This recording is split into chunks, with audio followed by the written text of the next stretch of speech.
What's going on, Jerome's? Another messy-ass garage Raw Real Rant, and talk about mock drafts. So we're mercifully less than a week away from the actual draft, but mock drafts have been flying fast and furious since the fall, and either one of two camps. Either you love mock drafts and you're on mock draft 76.9, or you hate mock drafts. And also, I want to find someone who loves you as much as people who hate mock drafts like to tell you they hate mock drafts, right? And it's just a situation of, hey, let people enjoy things, because there are some people, myself included to a degree, who love draft season. They love and adore seeing these college kids and then go through the Senior Bowl and the Shrine Bowl and the Combine and the Pro Days, and ooh, who fits in with who? All of the rumors and innuendo and BS and smokescreen season, like what team actually is going to value this player? Well, here's a track record of what the team has done, who the head coach tends to like, who the general manager tends to draft. Are they going to trade up? Are they going to trade down?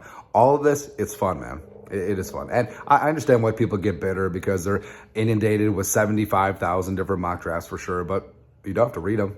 You don't have to click on them. You don't have to watch videos about them. You can easily ignore it if you wanted to. And it's just sort of like, hey, let people like what they like. And I'm a big fan. And it's fun because no one is ever right. But everyone fancies themselves an expert. They're always like, hey, ooh, I hit on this pick way back in the day. Back in the day, right?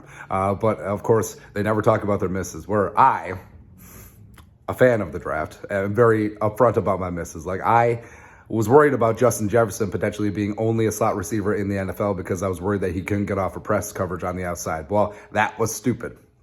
That was kind of stupid. But also, here's the thing. When, like, if you're really into a prospect, or if you're really anti a prospect, more importantly, and then if your team takes that player, I feel like subconsciously you're always going to want to root against that player, which is wrong, because once he's on your team, he's on your team. You should want him to do well no matter what. And a lot of people in my spot was like, oh, well, I didn't like the evaluation of Justin Jefferson, so I want him to do bad. No.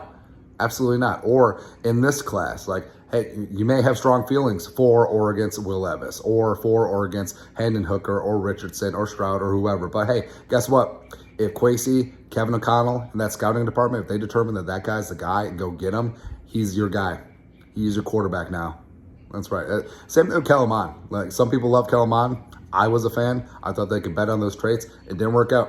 But there was a part of the fan base that was viscerally just had hatred for Kellen Mond. I didn't understand it, but sort of is what it is. But I think at the end of the day, what should happen is that, yeah, you can do your evaluations, you can watch tape, you can do all this stuff, you can do mock draft 75.5, and if you enjoy it, awesome. It's fantastic. But at the end of the day, if a player is on your team that maybe you didn't like, or if they pass on a player that you really liked, doesn't matter.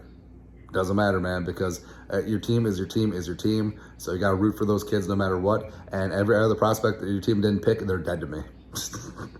Or something like that, man. But it's a lot of fun. But mercifully, it's coming to a conclusion on Thursday, Friday, Saturday. And get after it, man. But your thoughts are thoughts. Draft season is ending, thankfully. Anyways, that's it. Raw Real Rant, Skull, no production value.